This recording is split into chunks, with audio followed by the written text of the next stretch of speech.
सबसे पहले आपको बताएंगे सुप्रीम कोर्ट में प्रैक्टिस एंड प्रोसीजर केस की समाअत हुई है। अटॉर्नी जनरल ने अपने दलाइल में कहा कि पार्लियामेंट के पास सुप्रीम कोर्ट के रूल्स में रद्दोबदल का इख्तियार है। आर्टिकल 191 में मौजूद लफ्ज लॉ के तहत प्रैक्टिस एंड प्रोसीजर एक्ट बनाया गया है। जस्टिस इजाजुल एहसन ने कहा कि आइन साजों की नीयत से ये कहीं वाज़ेह नहीं है कि कानून साजी से सुप्रीम कोर्ट के रूल्स बदले जा सकते हैं।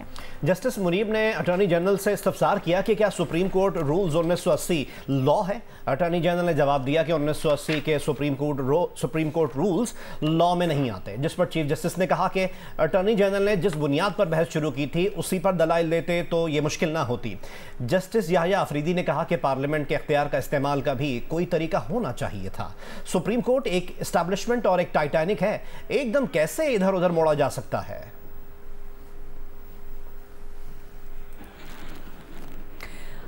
और सुप्रीम कोर्ट में प्रैक्टिस एंड प्रोसीजर केस की समाअत के दौरान जजेस के दरमियान मास्टर ऑफ रोस्टर के नुक्ते पर दिलचस्प बहस हुई। चीफ जस्टिस ने सवाल किया कि ये मास्टर ऑफ रोस्टर की इस्तिलाह कहां से आ गई।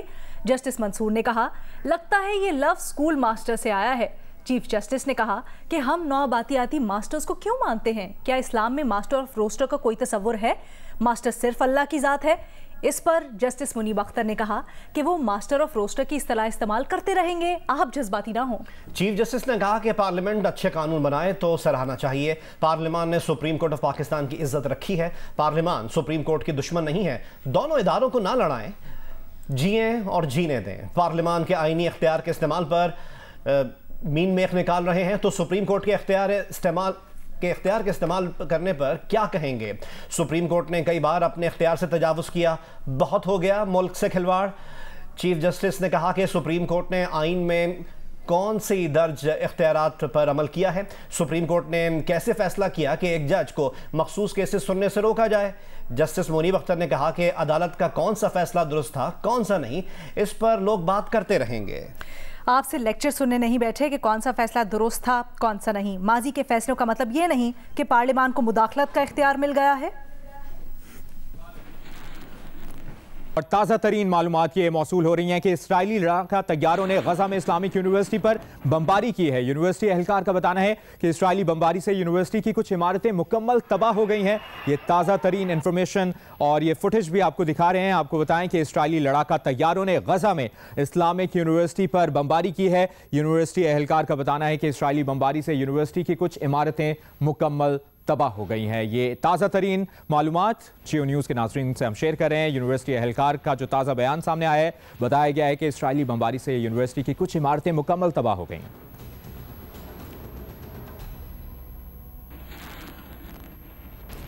नाज़रीन, बैनुल-अक़वामी कानून में आबादकारी की इजाज़त नहीं है, लेकिन अब तक लाखों की तादाद में यहूदी आबादकार फ़लस्तीनियों की ज़मीनों और घरों पर कब्जा कर चुके हैं। 1993 में पहले इनक़ादा के इख्तिताम पर मशरिकी बैतुल मक़दस समेत मगरबी किनारे के फ़लस्तीनी इलाके में 1,10,000 आबादकार रहते थे। आज वो तादाद बढ़कर 7 लाख हो गई है।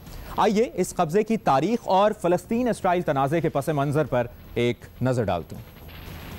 1923 से 1948 तक बरतानिया की सरपरस्ती में दुनिया भर से आने वाले यहूदियों ने फलस्तीनी इलाकों पर कब्जा करना शुरू किया। 1947 तक फलस्तीनी इलाकों में यहूदी आबादी बढ़कर 33% हो गई। 1948 में हुआ अल नकबा यानी सानेहा, फलस्तीनियों की मुल्क बदरी और नस्ल कुशी। सेहूनी मुसल्लह ग्रुपों ने फलस्तीनियों के 500 से ज्यादा शहर और देहात तबाह किए। नस्ल कुशी के दर्जनों वाकयात में 15,000 से ज्यादा फलस्तीनी हलाक किए। 7.5 लाख फलस्तीनियों को बेघर किया और फलस्तीन की 78% जमीन पर कब्जा कर लिया। बकिया 22% जमीन अब मगरबी किनारे और गजा पट्टी में तकसीम है। 15 मई 1948 को इजराइल ने अपने कयाम का ऐलान किया। अगले ही दिन पहली अरब इजराइल जंग छिड़ गई, जो 1949 में खत्म हुई। 1967 में इजराइल ने अरब मुल्कों की अफवाज के खिलाफ 6 रोजा जंग लड़ी। फिर शुरू हुआ अल नक्सा यानी धचका। ये फलस्तीनियों को बेदखल करने की दूसरी लहर थी। इजराइल ने मकबूजा मगरबी किनारे और गजा पट्टी में आबादकारों को बसाना शुरू किया। जो फलस्तीनी रह गए उन्हें बगैर सिविल और सियासी हुकूक के फौजी निगरानी में रखा गया। पहला फलस्तीनी इंतफादा यानी मुज़ाहमती तहरीक 1987 में गजा पट्टी से शुरू हुई। इसराइली फोर्सेस ने 250 बच्चों समेत 1000 से ज्यादा फलस्तीनी हलाक किए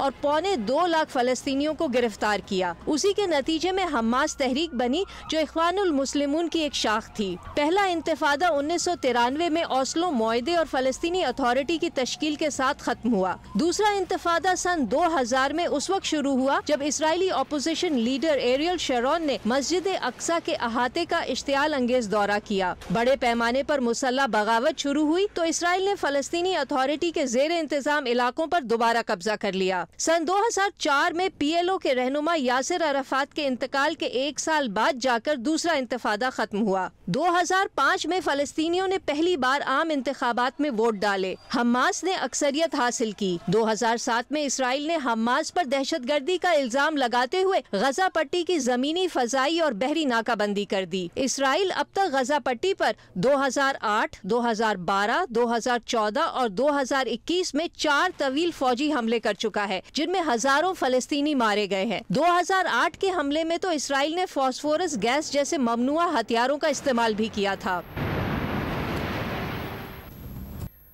मगरबी और भारतीय मीडिया में चुन चुनकर ऐसे इसराइलियों के इंटरव्यू दिखाए जा रहे हैं जो हमास के हमलों से मुतासिर हुए, लेकिन चूंकि गजा पट्टी इस वक्त मुकम्मल तौर पर इसराइल के गैर कानूनी मुहासरे में है, इसलिए वहां इसराइल के वहशियाना हमलों के मुतासरीन तक किसी की रसाई नहीं है। ना वहाँ टेलीफोन है और ना ही इंटरनेट काम कर रहा है।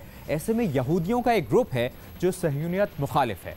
उसने एक इसराइली खातून और उसके घर में दाखिल होने वाले हमास फाइटर्स के दरमियान होने वाली बातचीत पर मबनी वीडियो जारी की है और कहा है कि मगरबी मीडिया हकीकत नहीं दिखाता। यहूदी और मुसलमान एक दूसरे के दुश्मन नहीं हैं, इनके दरमियान नफरत और कशीदगी सहयूनियत के हामी पैदा करते हैं। चीफ ऑर्गेनाइजर मुस्लिम लीग नून मरियम नवाज कहती हैं कि सारे तजर्बे फेल हो गए, एक ही तजर्बा कामयाब रहा और वो है नवाज शरीफ। लाहौर में NA 128 और 29 बल्दियाती नुमाइंदों और कारकुनों से गुफ्तगू में मरियम नवाज ने कहा कि अवाम परेशान है, इसीलिए नवाज शरीफ वापस आ रहा है। मुश्किलात से कैसे निकलें, हल बताने नवाज शरीफ आ रहा है। मरियम नवाज शरीफ ने मजीद कहा कि 2024 से 2029 तक पाकिस्तान को मुआशी तौर पर नाकाबिल तस्खीर बनाएंगे। गरीबों का साथी और हमदर्द सिर्फ नवाज शरीफ है, वही कौम को अच्छे दिन फिर दिखाएगा।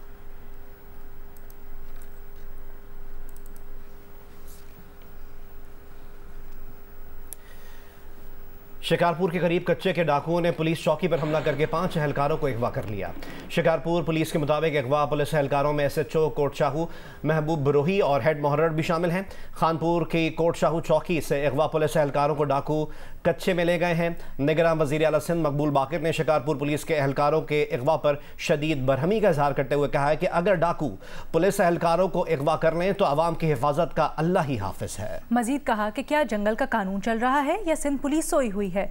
वज़ीर आला सिंध ने DIG लाड़काना और SSP शिकारपुर से वजाहत तलब कर ली है और पुलिस अफसरान को मुख्वी पुलिस एहलकारों को 3 दिन में बाजियाब करवाने का अल्टीमेटम दिया है।